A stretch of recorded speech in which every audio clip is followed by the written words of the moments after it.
Mr. President, this is Mr. Dante Jr. of the Manila Times. Good afternoon po. And Pleasure to meet you, sir. Likewise, this is Ms. Bettina Fernandez of Tribune. Sir, Mayor, pleasure to be given the opportunity. I'm Thank you, honored. sir. Sir. Me too. I think this is the first time pre-SONA. Opo. I do not remember having this kind of event before a SONA, but I'd be glad to give you maybe the rough edges of Yes, sir. what you'd like to know from me. Yes, sir. So first, thank you po for giving us this opportunity to talk to you before your next SONA po, which, as you know po, comes from after the last midterm elections. Yes. And observers see that as a big win for your administration po. So I think looking forward po to the next 3 years, what will be po your priority measures po? Where Well, will you focus? We have passed so many laws, PhilHealth, the education program, and the build. We have made progress tremendously, and though I would say that we have to do more on the agricultural sector. But we have improved on our law and order condition. We have professionalized our police the long way, the hard way. But I think we have attained actually a minimum of efficient police organization work. And I'm happy with that. And so many other things. For example, I have done away with the irrigation fees, and well, of course, I'd like to go back again, the doubling of the salaries of our soldiers and uniform personnel in government. And many others, but this time, the second half, I think I'd concentrate more on, if the funds are there, the Philippine Coconut Authority is organized. Then if there's the money, then we have to see how it is spent wisely. I would like to document here that hindi na pwede yung sabihin isa-uli sa lahat eh. Opo. That was a long time ago. The collection was yung sa levy. I don't think we'd be able to trace and everyone for those who contributed to that fund unfairly though. But as I would say, we cannot anymore. It's inhumanly possible to do that. So Congress must come up with something more rational. And I think that the money should be put to good use by just improving on the research. And a lot of coconut trees have been cut, felled because of substitute products. But maybe by the next decade, coconut will come back. But there are many uses of coconut which cannot, which the palm oil cannot substitute. And so there are the things that in the meantime, if they're using it for banana, there will be a time that we'll have to rehabilitate the whole of the coconut industry. So agriculture po will be Yes, a major... a major thrust of this. Opo. You know that most of the poverty is in the private sector. Yung lalo na sa agriculture. So, Mr. President, yun pong agri will be the highlight of the next SONA. Yung agri po will be the centerpiece of your SONA message and then the next 3 years. Yes, and how the money would be spent, and I'd cut on improving government services. For example, yesterday I went to investigate the customs, and I'd be, well, if they're going to if they're not ready to resign, then I can give them the options. About 63 of them. I found out in one day that their continued presence in the Bureau of Customs would be detrimental to public interest. Sir, follow-up po. Kung centerpiece niyo ho would be agriculture in the next 3 years because you'll be having fund coming from the PCA, from the COCO fund, paano ho yung mga lupa na kinonvert na agriculture, ginawang industrial, tinayuan ng mga malls, ginawang bahay, ginawang condominium, ginawang resort, paano ho yun? Well, automatically, this should be excluded in the fund to improve the industry of coconut. If you are not into coconut planting, naturally you are out. Yun ang, that's the main community. There's a big sector in the agricultural community, and even some congressmen, legislators.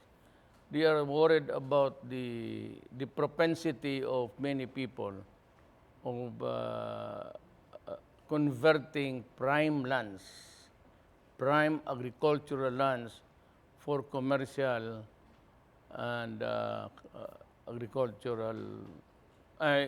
commercial and quasi-commercial enterprises. No more the actual planting, but the manufacturing are getting nearer to the borders of the actual coconut plantations. Sir, the last SONA you mentioned, you were going to push for the Land Use Act. Yes. Is that part of this program to fix the agriculture sector? Yes, that is an important legislation which Congress must come up.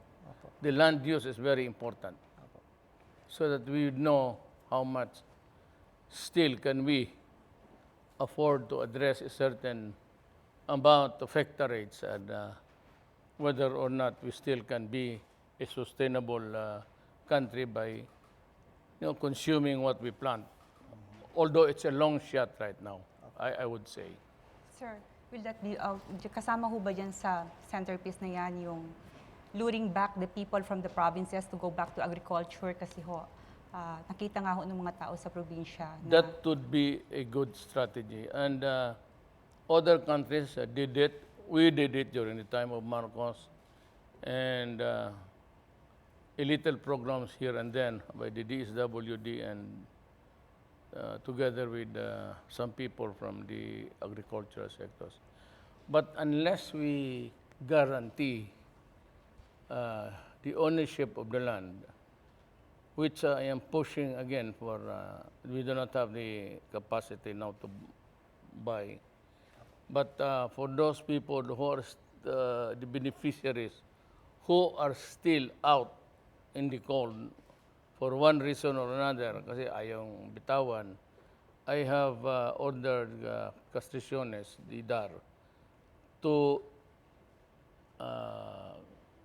go into a massive campaign to give it to the possession must be surrendered to the beneficiaries. Sir, sabi po nila sa agrarian reform, one of the problems there is, yun ho isang malaking asyenda kapag in-slice ninyo, binigay sa several nagsasaka, maliit ho yung napupunta sa magsasaka. So it's not enough to provide enough for the family. So paano ho i-address yung ganun? For example, 4 na hektarya, pero it's not enough to produce so much for that certain family. Kaya ho nangyayari, they surrender to the lure of the hasyendero. Bibigay na naman nila, tapos magsasaka na naman silang sa gigilid or... That's the very purpose of that 78 billion, to rehabilitate, and the only that they can really survive is to So pati sa agrarian reform, yeah, kasama po yun. because the product of that particular land cannot really be a source of, sabihin mo, ilan 2 or 3 na for export. That's the reason why we have to go to cooperatives. But little has been achieved in itong success story about cooperatives.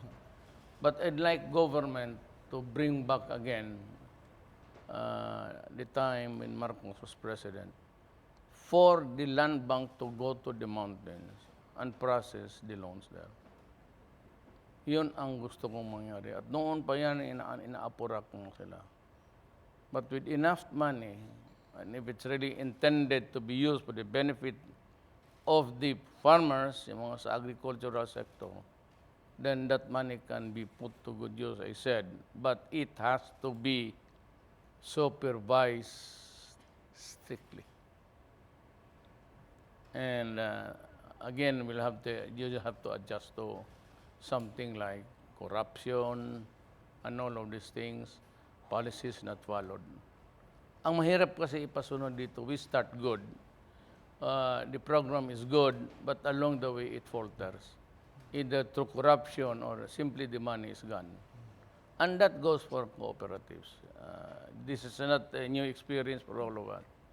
Merong cooperatives, they elect the board of trustees and everything, and the president. And suddenly, the idiot runs away. Or some scalawags there would just be in cabal to steal the money of the... Yan ang may there is not enough protection given to farmers. And that is why I said, I'd like government to handle this, the land bank. I think we have enough good people there to really do the job. So sir, kasamang coconut, syempre. Whatever enhances our agricultural sector and it can make money because palm oil is has its limits. Sir, It is even a glut of supply. Sir, yung the war on drugs has been central to your policies po from the beginning, and I think we can safely assume it will continue po. But looking po at the past 3 years, and what you've experienced so far po, moving ahead the next 3 years, what changes will you make po in that campaign to be more effective? No changes. No change po. No changes. It will last until the last day of my term. Ito kasi ang nakaproblema. Apo. I don't know about the critics outside of this country, but certainly trafficking of drugs is a crime. It is a serious crime. As a matter of fact, it calls for a death penalty. Yeah. Noon, tapos na-suspended na lang. You know, you cannot operate a drug syndicate unless it is really syndicated or organized. Yeah. Kasi there has to be the catcher. Tapos yung distributor, then you go to the lieutenants to distribute it in different cities. And then you have the basurero, yung street Retail. peddling. Yeah. Ang problema nito is the human rights and all, and that's why you get into a kind of a raucous thing if you don't really also honor the country's laws. It's impossible to operate a drug trafficking organization if it is not organized. Yeah. It must be organized. Kasi alam nila kung saan ihulog, alam nila kung saan ang pick up, alam nila kung saan paghatiin yan, then broken down into packages or sachets. And alam nila kung sinong ipasa doon sa street level sa mga lieutenants. And who are the basurero would go around selling it. Sa batas, it is an organized crime. And the rule in organized crime, criminal law, is the act of one is the act of all. Equally guilty yan. Ang problema dito, sabihin nila si Duterte, bakit he goes for the poor? Because Shabu is the poor man's. Drugs. It's cheap. 6 Affordable. per sachet. Then 6 times 7 times how many Filipinos? I would place this at 7 million. It's a $1 billion industry actually. Ngayon, kung sabihin mo yung sa patayan, just because he is poor, you cannot kill him, of course it is true. You just cannot kill a person because he's poor. But the poor or rich would resort to violence to resist an arrest or to counter the law, lumalaban sila ng barilan, eh di talagang mamatay sila. Now remember, and just to remind you, ilang sundalo at pulis kong namatay. The Marawi was not a rebellion. It started with a group of Marawi policemen who went to a certain Maote to serve a warrant. And they were met with Heavy gunfire. so they had to call in the Marines. And the Marines went there, and the following day sa Mapandi, they were all slaughtered. Then it became a total war. Then it became a rebellion. But what was really the beginning? Anong pulot dulo nun? Droga. And they refused to understand that Marawi then was a big laboratory. And all of the supply almost in the Philippines came from them. So sa yung lugar na yan. Now, how do you fight? Nakita naman ninyo kung ilang police, isang sundalo namatay in a 5 months war. And the mayors and the barangay captains. You know, I was a mayor when Alunan, who was the DILG secretary during the Ramos's time. Pinatawag kami. Alunan is still alive, and you can ask him. He just came in from America, and he called us all mayors in a conference here in Malacañan. Sabi niya, the DEA in America told him bluntly that at the rate that your country is being swallowed by drugs, we will not be surprised if you become a narco state in due time. Zombieland. It was very prophetic because far and in between the years between Maramos, marami nang we just shifted under the rugs. And the corrupt officials, the generals, and everybody was into it. So it was time for Bato to make public, because I brought him along because he was the only one I trusted. Sabi ko, make public. So sabi niya, 1.6 together with 9 generals involved, karamihan dito sa Manila. So yun ang nakita namin. Now, with 1.6 kay Bato, Santiago said it's more than. I'll place it at 7. Why? Because the counting was made in Manila. You never counted the addicts in Bacolod, in Cebu, in Davao, Cagayan, Zamboanga. Yun lang dito sa Manila, nakita ninyo, nag-surrender sa TV. So nakita nyo gaano, there are siguro about maybe a little over 5 million addicts, slaves, reduced to slavery because of drugs. Because every day they have to get the fix. Or else there's always the monkey riding up the back. Kaya magnanakaw, magpatay. So these are the little things. Mga mayaman, okay sila. They have the yacht, they have the airplanes, they have houses as high as 7, and yung kanila is mga mayaman, cocaine. Cocaine yan sila.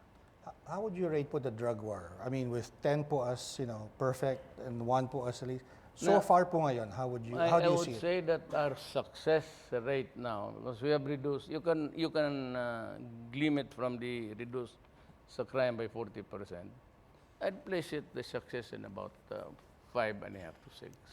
Mr. President, you actually have an unprecedented improvement in terms of peace and order. Kaya nga yung mga tao, they feel so secure, no? Basic services, health, no? Sample lang yan.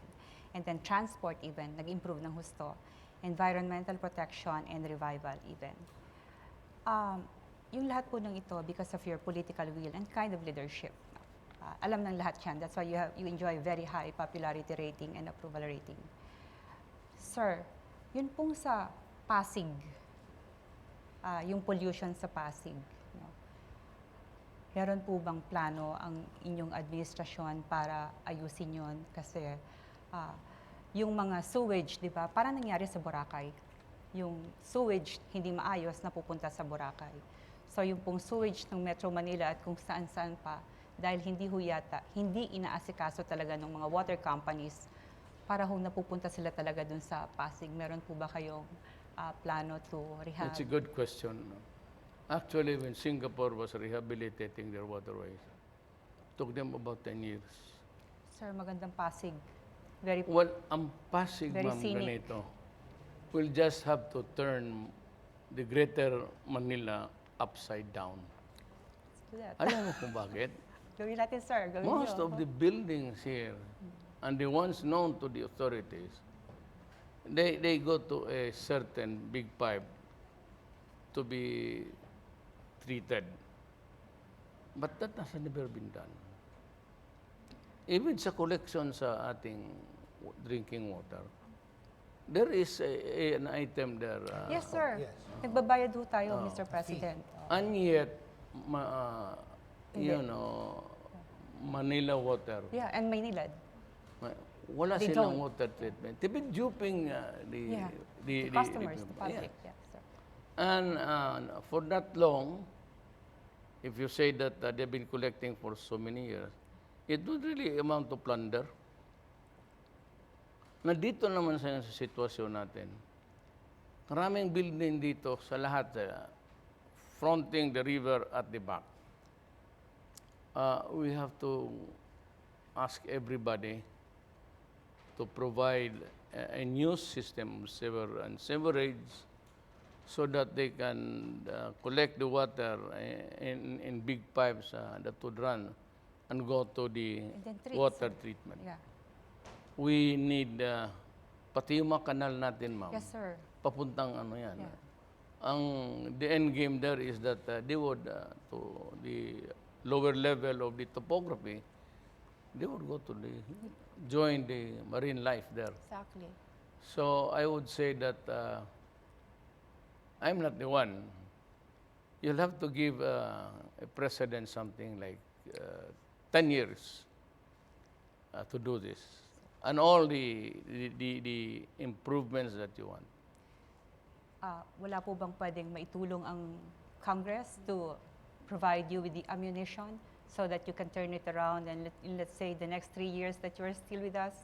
Well, they can. As And, president. as a matter of fact, they started to, ngayon, they started to require buildings and restaurants to connect to a pipe there that would go to. Pero yun yung mga building. Pero yung mga kanal sa estero, lahat-lahat na, doon naman nila tinatapon.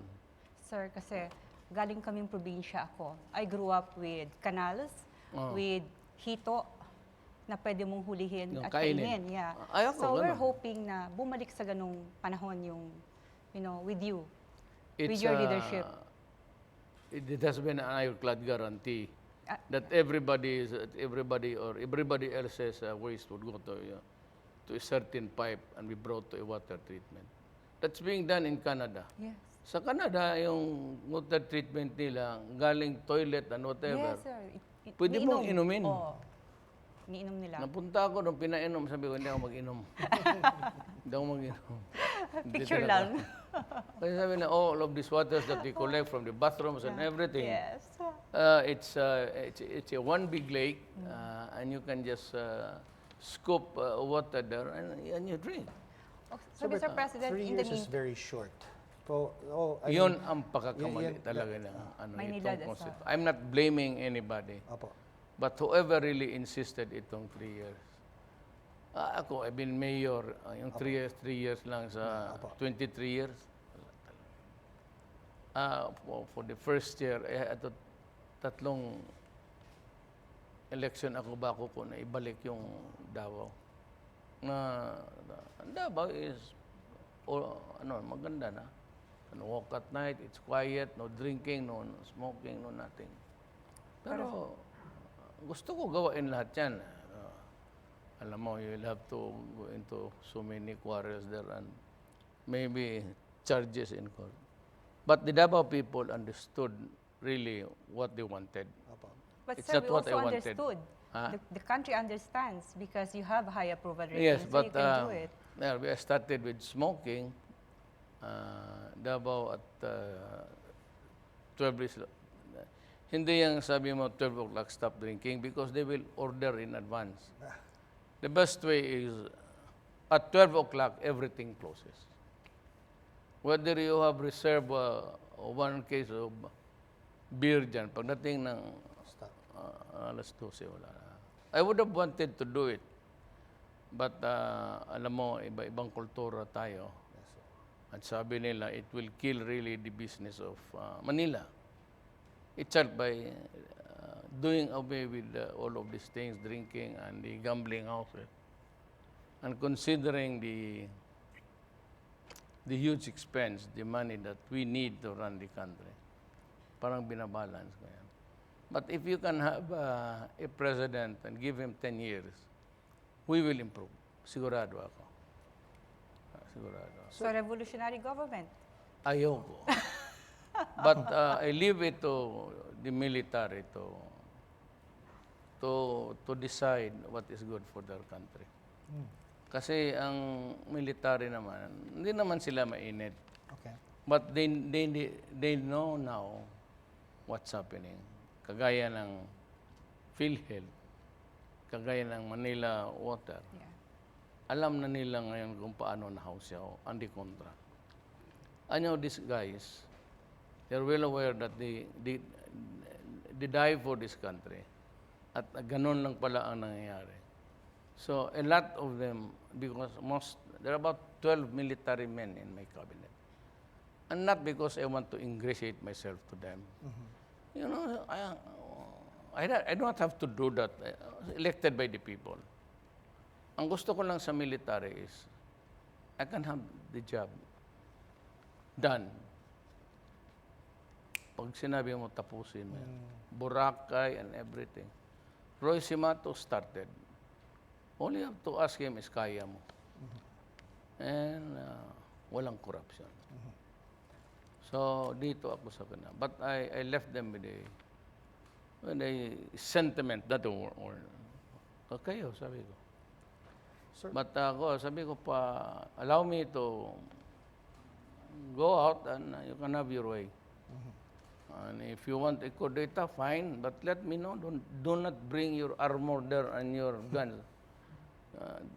That would be too stupid and corny. All you have to do is to call me. We'll have coffee here.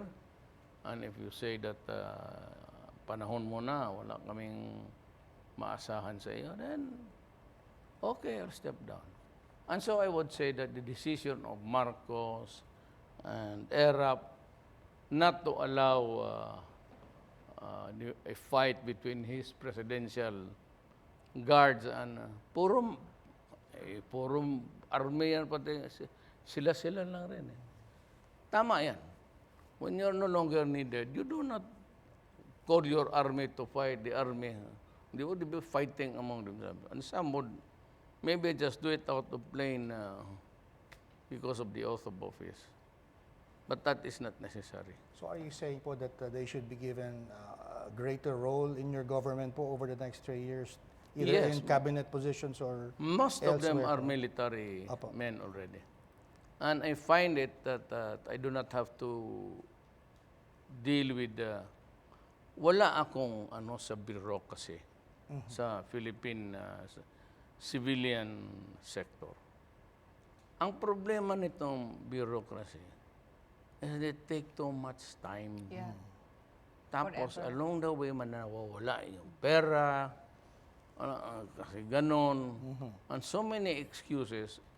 Lahat ng project, almost 90%, except itong kay Villar. Villar is very good. And alam mo, wala akong expectation sa kanya na ganon, ha? Nahihiya nga ako, but he turned out to be one of the most outstanding cabinet performers. Tugad ni siya.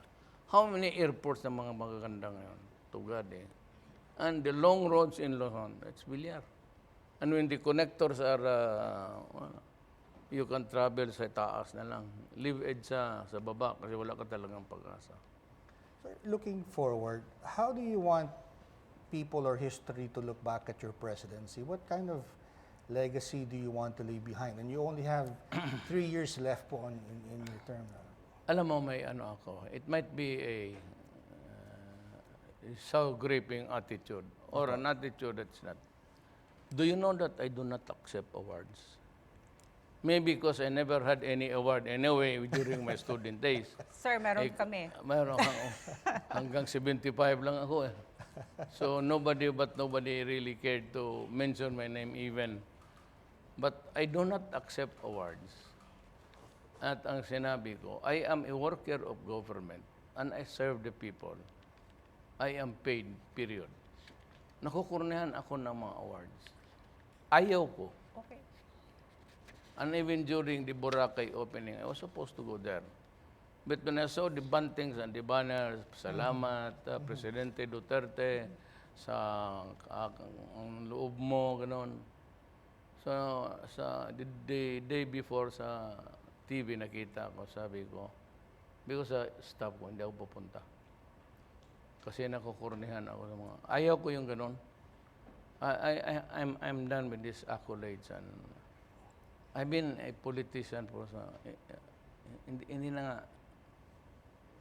naman it's not appreciated, but it does not give me added.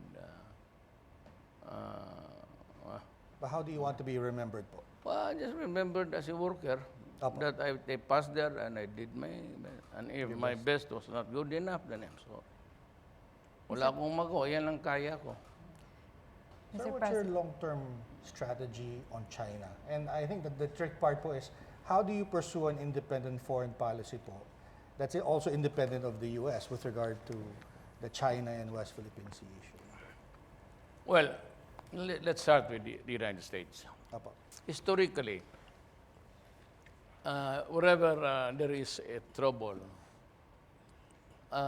tayo talaga ang ally.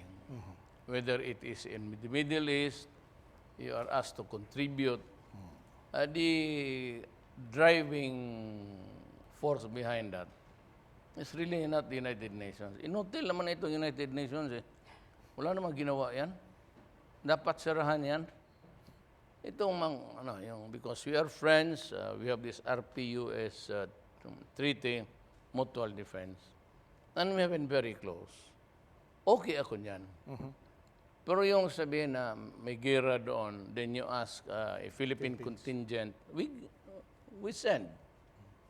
We give in to the request. But this cannot go on forever. And, there are things which I cannot elaborate, but I will just mention it. Meron tayong binili na hand-me-down nila na from NATO helicopters. 3 of those helicopters crashed, killing all my pilots. I've been asking questions until now. And there was never a satisfactory answer. And during the time when we were fighting the Maranao rebellion and the shabu everywhere, yung mga luma nating baril, alam mo pag luma na, lumalaki na yung baril. Natutunaw yan. So wala nang trajectory, yan. So it was not tayo ordered it, I think it was during Aquino. 63,000 pieces of M16s, Sig Sauer. Nung na-presidente ako, may 2 congressman sa Congress nagdaldal na it should not be given to the Duterte administration. Because? Wala naman akong pakialam dyan. I needed the weapon because from all indications at that time, alam ko na napuputok na. Kasi they were passing arms around already. From the intelligence community, hinog na talaga. So they were about they were to defend, and we could not stop the Shabu operations there. Halos every mayor doon, tiga, meron siyang sariling cottage industry doon sa likod ng bahay niya. Wow. So, nag-order tayo. 2 congressmen spoke against it. So it was recalled. Ngayon sa Amerika, mas mabuting atay dito kasi ito kung sa akin if it is I will not obey Congress. Sabi na huwag mong ituloy. This is a commitment, so I'll have to honor it. It was suspended. So alam ko na kulang ang baril. I tried China. I went to China purposely to just buy guns on credit. Sabi ko, wala akong pera. I was with my cabinet members, pati sila nandoon na kami lahat. That's what I told China. I came here now, sabi ko, can you give me a liberal term? Well, no need. We'll give it to you for free. So, tapos na pag-usapan namin yan, itong relasyon natin. I went direct for the, sabi ko, and by the way, nandiyan yan sila, si Mato, si Dominguez, si Lorenzana, si Speron, everybody in the cabinet. Sabi ko, I'm going to a certain portion of the China Sea because I will dig oil. So, you cannot do that. So, no, that's ours. Tapos sa amin na Jason, had a little bit of a debate, pero in soft voice. Sabi niya, we just restored our normal relations. You are very happy that you are here. We can talk about it some other time. Huwag ngayon because sabi niya sa bunga, it might mean trouble. From the lips of the shade, ano ang ibig sabihin niya trouble? Sabi ko, no, I do not want war. I cannot win a war against you. We are not going to win a war. Pero ako talaga, sabi ko pag-uwi ko, there will be a time that I will bring this matter personally to you.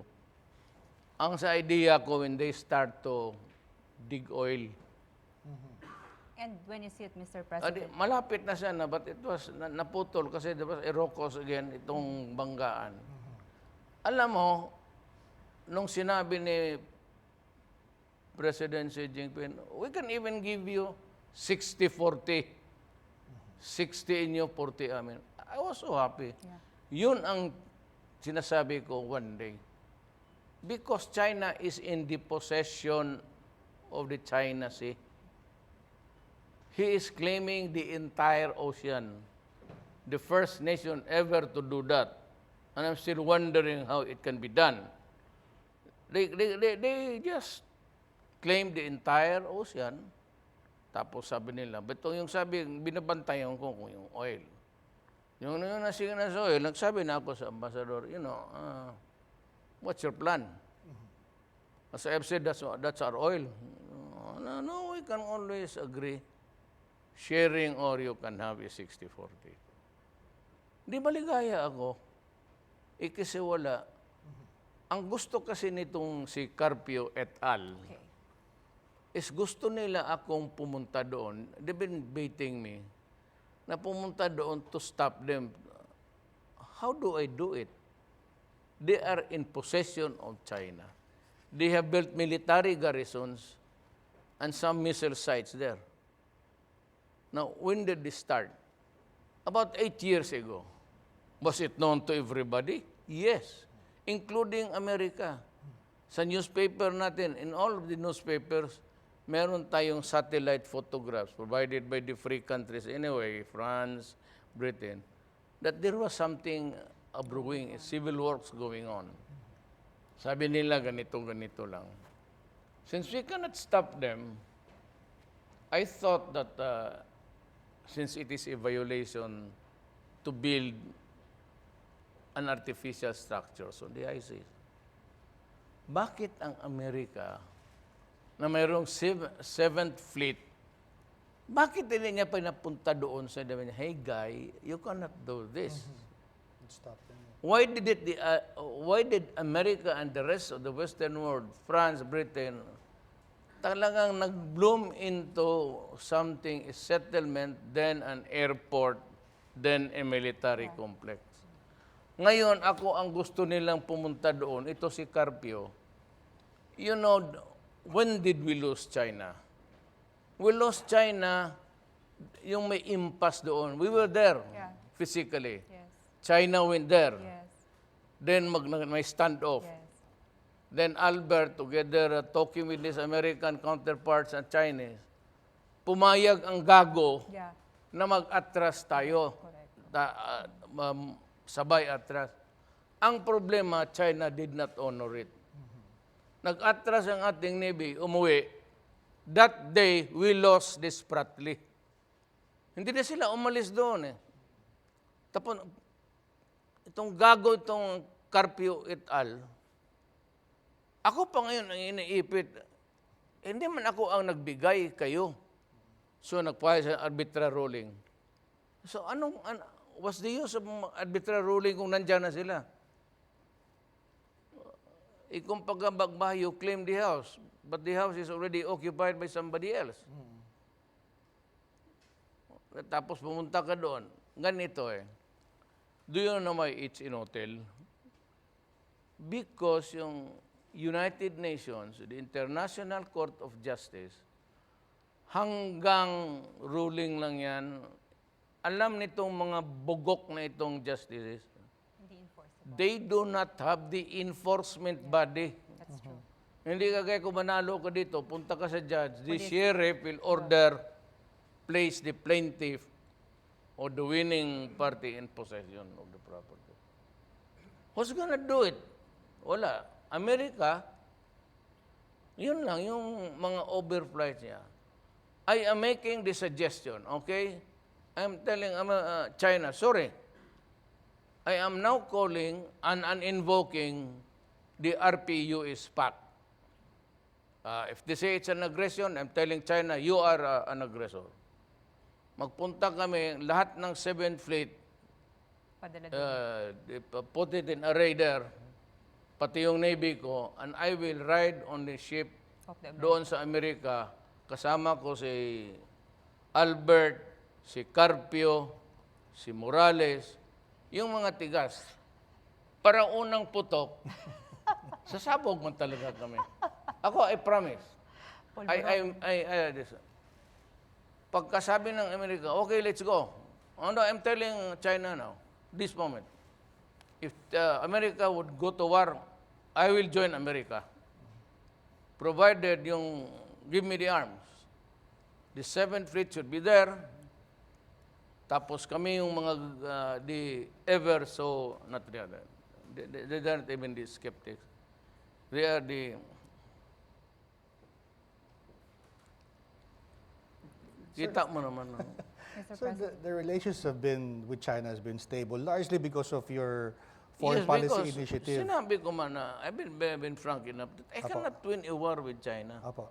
The moment I order my Marines to launch their birds going to Spratly, hindi mag-abot ng 1 kilometro, tatamaan niya ng cruise missile.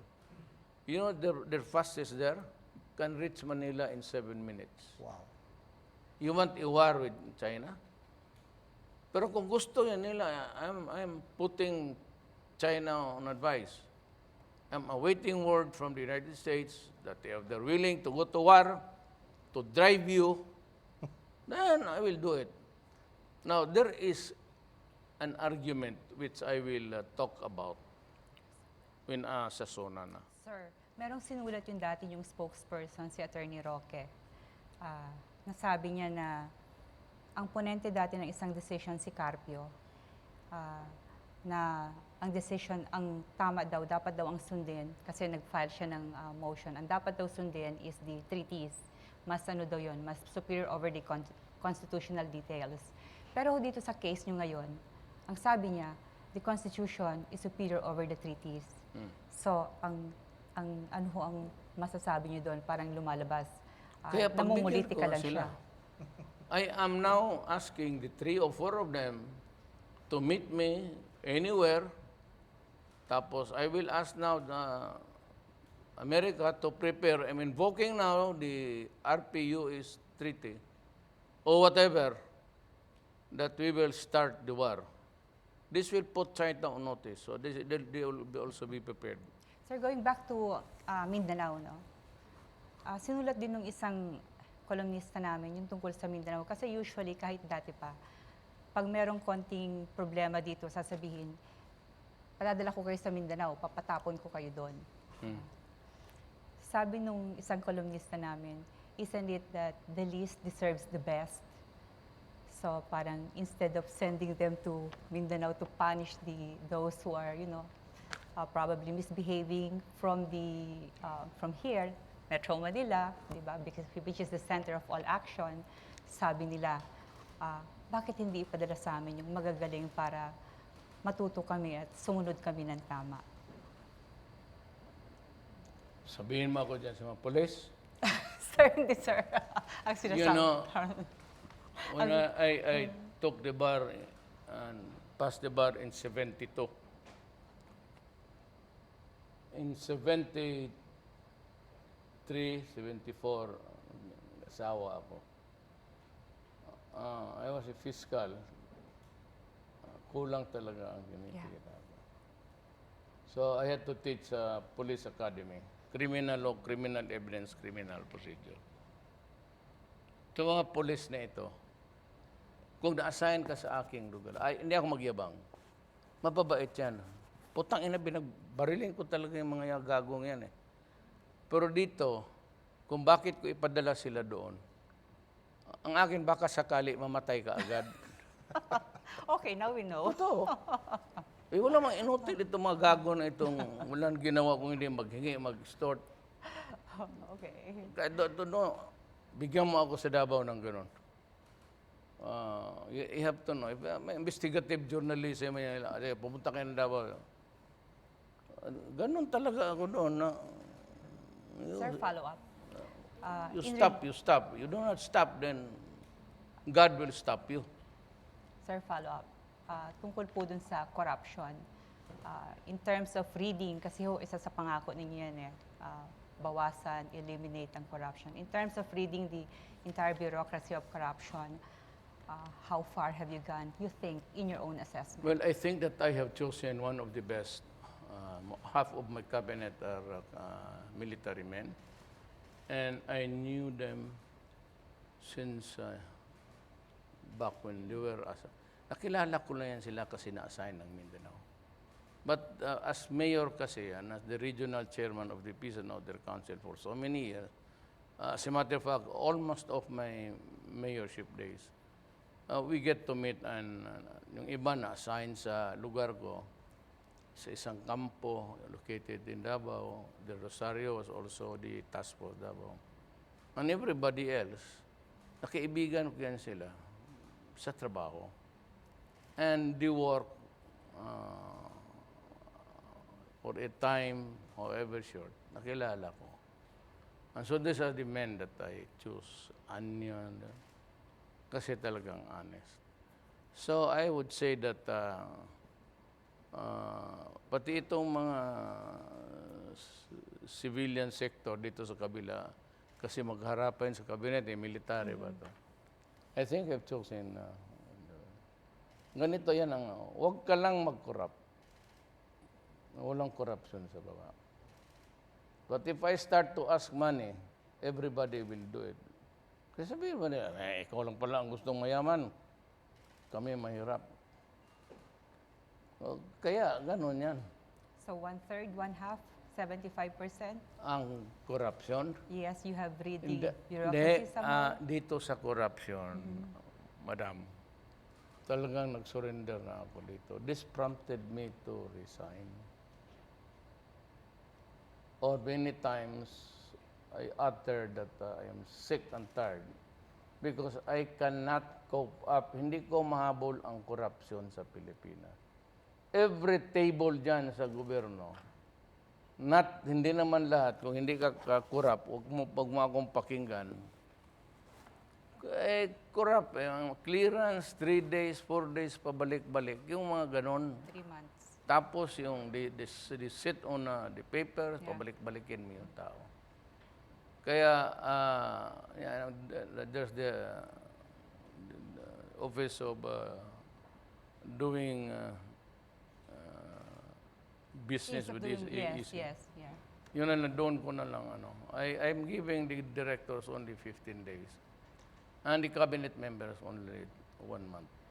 And if you want an ocular inspection that would take a longer period, you tell me. Sa lahat yan, down the line hanggang local government. So in your cabinet, sir, you have a highly formidable working cabinet. So you're entering your next 3 years. Doon ho sa cabinet ninyo, sino yung top 3? Performance? Yes. I would say Villar. And lahat man sila, ma'am. Yes, sir. 3. Villar, because Tugade. Makita mo naman lahat ng Yes. airport ngayon, halos ilang airport na nagawa ni Tugade. Villar, Tugade. I'm more of the infrastructure. Yun namang wala sa infrastructure, wala silang masyadong ipakita. But they are all good.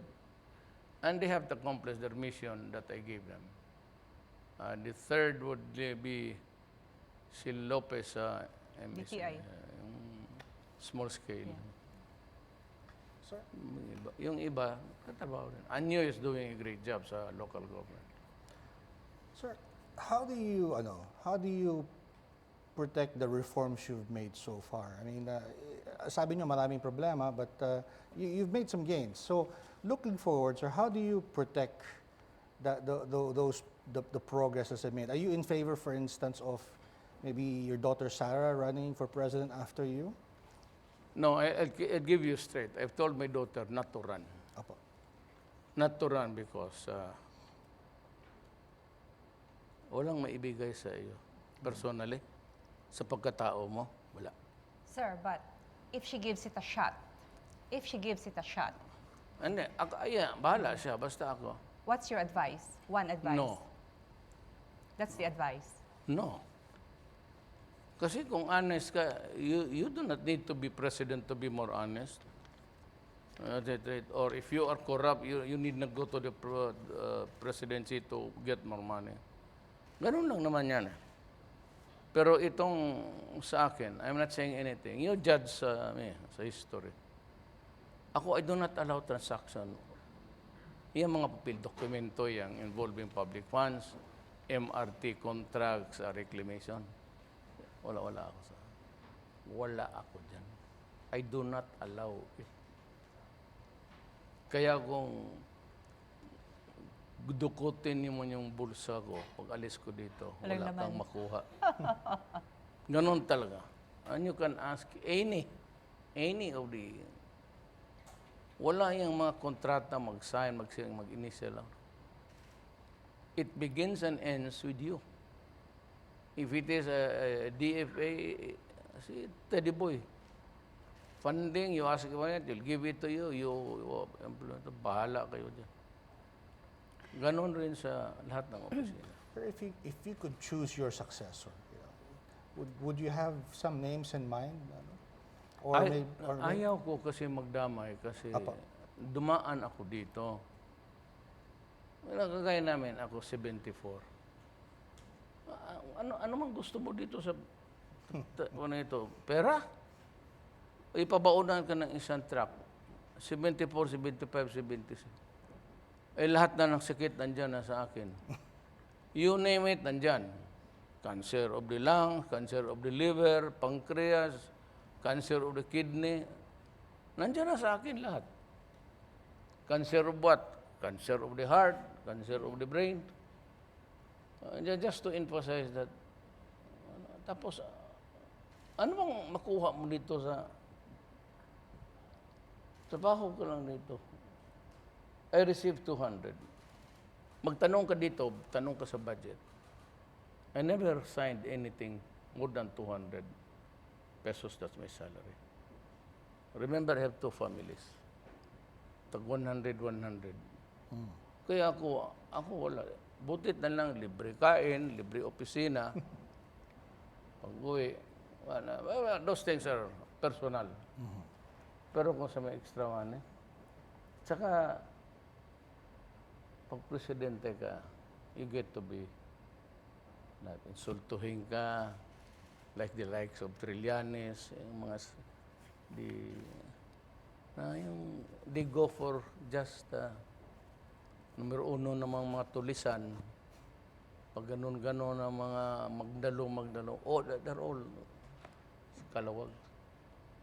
And they must remember that they were educated with the people's money. And look the things that they can. Wala ang Pilipinas. It's not a good occupation to be president. Maawa ako sa anak ko. And she has to bear it all. And sometimes swallow. Just swallow kasi presidente ka. You have to behave. Pero yung mga politika nga dito, kung nandiyan pala na, puro baboy eh. Sabi ko, huwag ka muna dito. Wait for a better time siguro. If it comes in your lifetime. Pero ako ngayon, you say that regrets? Maybe. Sir. Kasi pagod na ako sa trabaho ko. Ginagawa ko na lahat.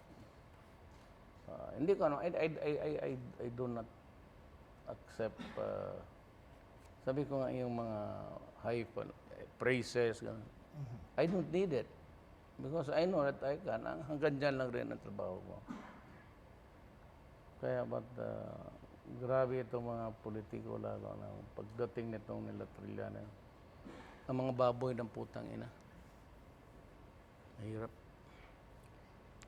How do you reconcile that? Earlier you were saying the military mindset, there's discipline, there's achievement, the national pride. These are the scoundrels. That's why Exceptions. there's the word scoundrels. Opo. The words patriotism, if you read it backwards, it's scoundrels. Sir, kanina nabanggit niyo yung top 3 performers yung cabinet. Tapos nasabi niyo yung corruption, yung mga fiscal and all. And then you mentioned in several of your public speeches, sabihin dun sa mga korte na huwag kayong makikialam, na harangin ang mga projects, mag-issue ng mga injunction, TRO, para ma-delay ang mga projects, di ba? So, what's being done right now that you have a lot of projects people are expecting? Well, the prosecutors are under the Department of Justice. So But under they're me, yes. okay. I can have the records na yung nila, how many cases that they have prosecuted, drug cases. Meron naman akong listahan siya sa mga judges na almost 1,000 cases of drug cases filed before the court. And yet, walang isang conviction. Meron naman akong mga piskal dito na luluto. The usual is, if you are caught with 1 kilo of shabu, the usual is plea bargaining to admit to a lesser offense. Pumapayag na yan sila ng mere possession kasi mababa eh. And if you are sentenced 6 years below, you go into a probation. Yan ang mga racket na or outright, ihulog na lang yung kaso. Sir, kasi example, no, nung sinasabi nyo na nakikialam ang korte, yung issue sa PECO, di ba? Nag-issue ang ERC na pwedeng i-take over na yung mga facilities para uninterrupted yung distribution ng power sa Iloilo. Pero nag-issue ang isang korte dito sa Metro Manila, in-injunction yung takeover nung may bagong franchise kasi nag-expire yung franchise ng luma. You know, so how is that? Ako, I'll go to the Supreme Court and ask the Supreme Court to look into the basis of what's... wala na yun. You know, Iloilo at this age and time is suffering from a rotational Brownout. Yeah. And in Palawan, ganun rin. Ganun din. So, ako naman, I am in a hurry because I have the left. Project. Baski lang naman I can comply with that promise. At ang dito kasi sa Pilipinas, aywan ko kung saan nila nakuha yan. And there are a group of people, walang mga pera itong mga animal na to. Pag may mga malalaging bidding, magsali sila. Undadive yan sila ng gusto. Presyo. And if they win, they will give it to a subcontractor, despite or in spite of a prohibition there in the contract. So, pag i-dive mo yung 100 million, mag-dive ka ng 60, panalo ka. Tapos, ipagbili mo yan sa subcontractor ng 10 million, so ang nakaramihang makikita mo itong mga tulay, inaayos, 2 empleyado lang, araw-araw, kasi wala yan siyang workforce. Walang pera. Laway lang yan. Alam ng mga justices yan. Alam ng mga judges yan. Kaya kung masubrahan, then I'd be forced to wag sana. Kasi I was once a fiscal. Pero nung fiscal ako, pag hindi ko nagustuhan rin yung asta ng huwes, maninigaw rin ako ng huwes noon. Kaya nga sir, yung mga right of way, yung mga infrastructure projects niyo, isa sa mga nag-setback niyan yung may TRO, may injunction, so hindi nila maituloy yung project, natitenga. I want to call their attention. Minus the Supreme Court mo. Judge, ano bang what's taking you so long? Is there usually the injunction is to prevent damage, reparable damage or injustice. Now before it get out of hand, you can remedy the situation by pero tingnan ko, kung sabihin ng mga abogado ng gobyerno, imumurahin kita sa publiko. Putang inang judge ka. Sabihin kita, magkano ba kinikita mo? Ilagay kita dito sa... Kasi ganun ang Pilipinas, hindi mo madala. Hindi mo madala, judge, ganon. Oh. Itong mga durugista, boys, wag na kayo dyan. Hindi yan, pag wala ka, diyan ka, behave yan pag wala ka. So, yan ang human rights. Gusto ko sila ang magpunta dito. I will give them the power to run the police. Sige, bukan ninyo. Try to convince the idiots to stop. Mr. President, sports naman tayo. Yun pong nangyayari ngayon sa POC. They're in disarray and the ASEAN Games is, it's fast approaching. Ano po kaya ang immediate solution doon? I am through with these foundations. Me, personally, give it to government. Sir, that's precisely the issue. Kaya nga ho nagkagulo. So, am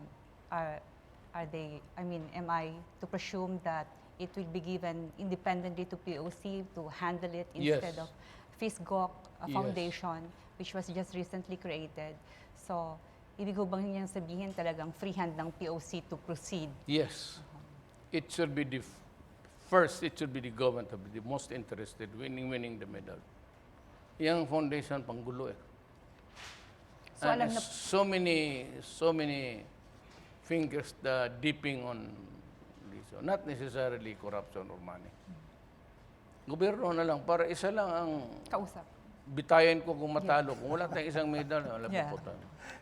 Ito, this chandelier is strong enough to hold the body of a commissioner of...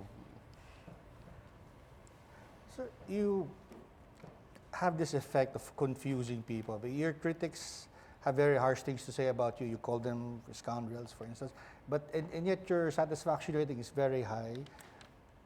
What do people do now? What is the real Rodrigo Duterte po? What is the public? What are the biggest misconceptions about you, and what are you really like po ba? Nothing, sir.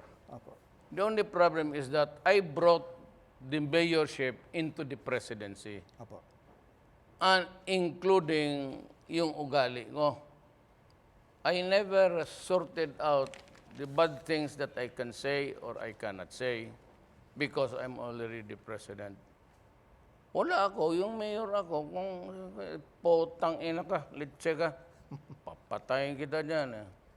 Eh, kung totoo mo man, okay lang. Kung hindi mo naman tinotoo, pantakot, okay lang. Pero yung tao,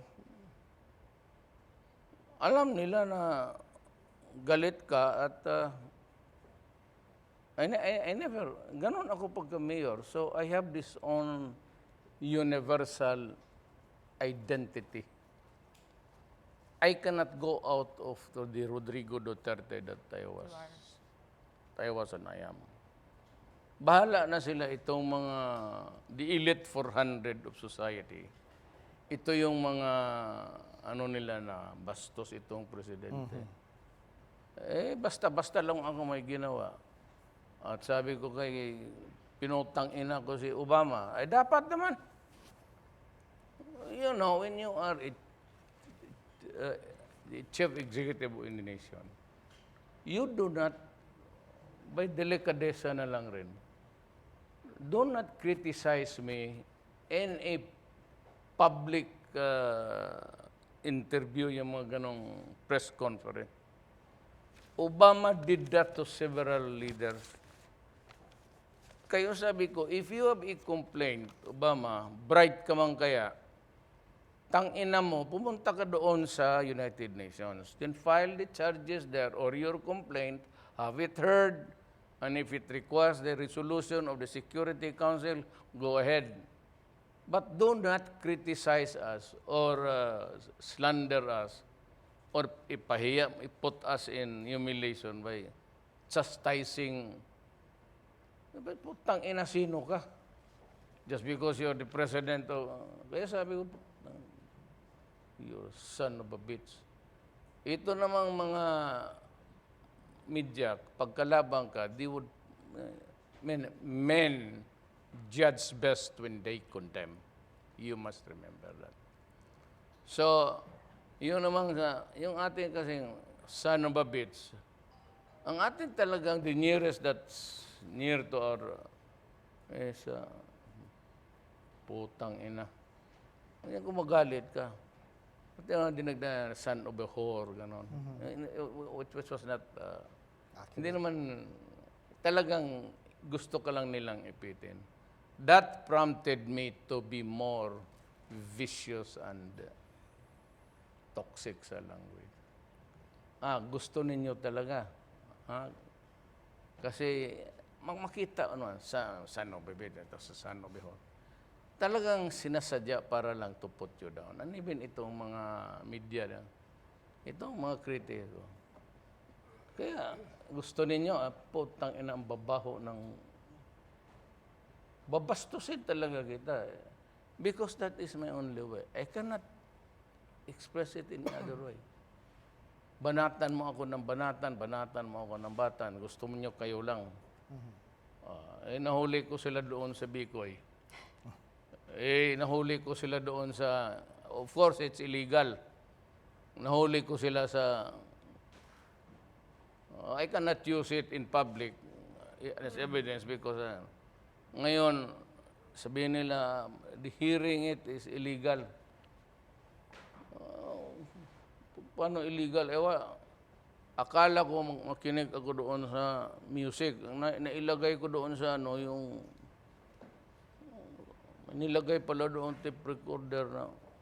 Sino man ito? Si boses man ito ni... nag-uusap sila. The various, they're planning how to cook the issues for the next day, ganun. Kaya wala akong choice Sabi kong ganito na mag-imbento kayo, cook up things. Babastusin ko kayong lahat. Kaya pinuputang ina sa baho ko, babaho ang...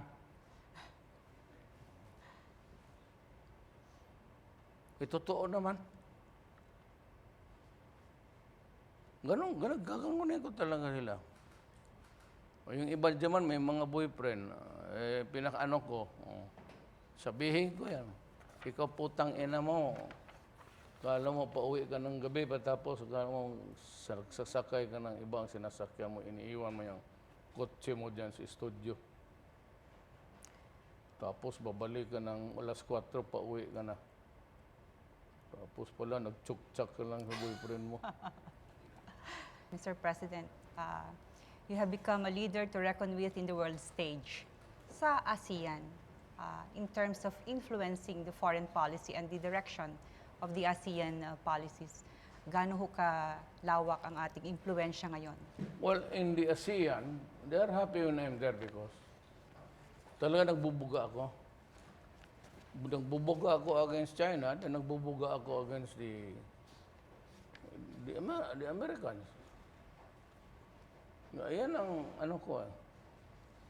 Bakit man tayo ilagay nila sa, why would they picture us as the villains when ito sila Del Rosario? Alam nila, sila ang nakawala. It was during the time of Del Rosario when we retreated. And he ordered that, they say that without the authority of President Aquino. Kaya makita ng mga bastos, ako pang because of the arbitral. Look, whether there is the arbitral ruling or none at all, hindi na talaga tayo makapasok dyan because China is in the possession. Yung arbitral na pangdagdag na lang yun. But who's going to enforce it? Yeah.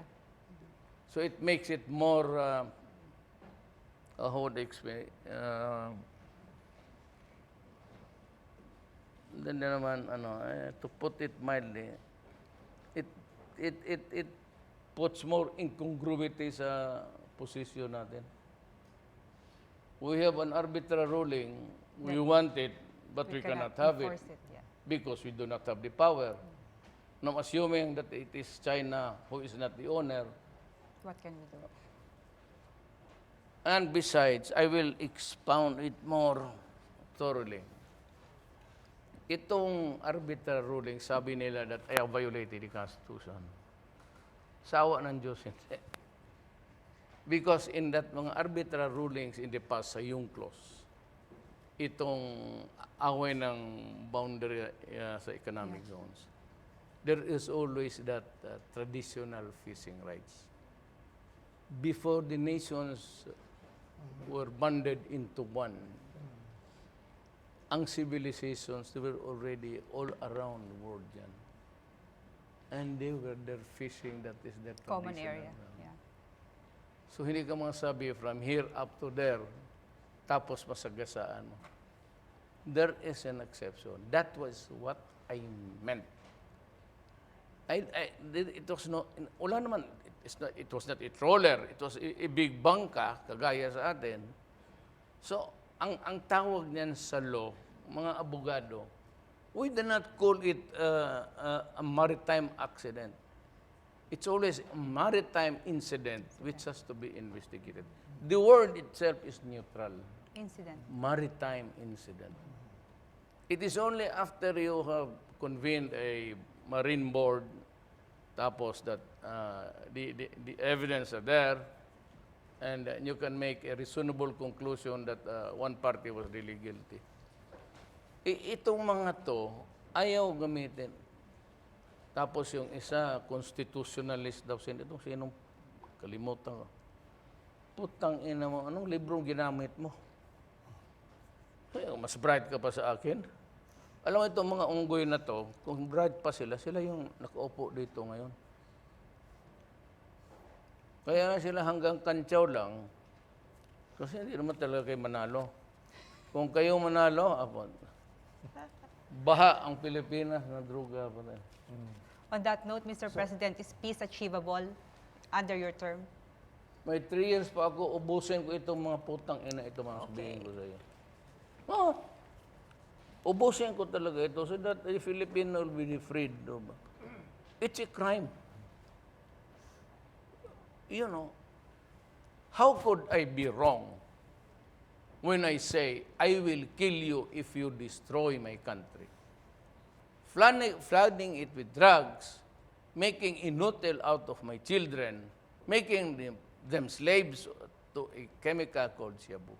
You are destroying my nation.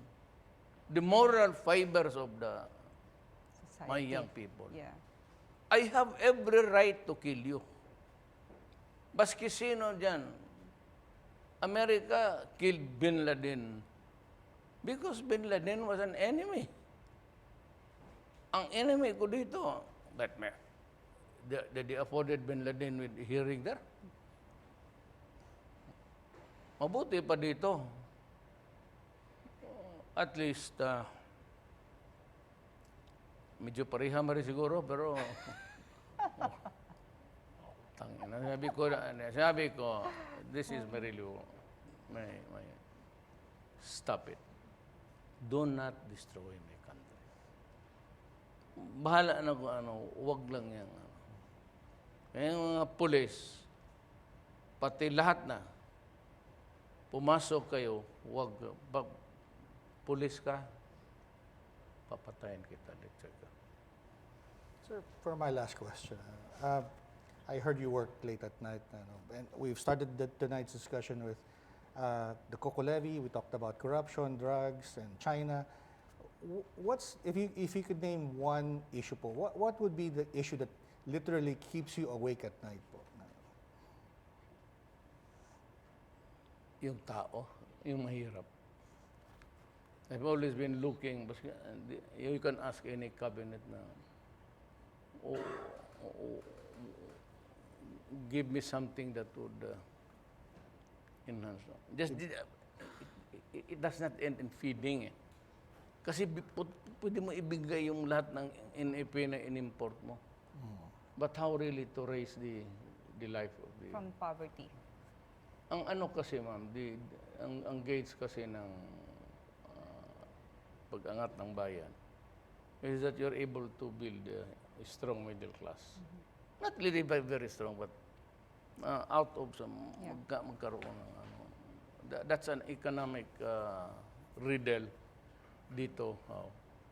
But I guess that making the Philippines peaceful could attract more investors. And they're just wala lang corruption and give all the incentives. At this stage, we are not interested so much in the incoming taxes.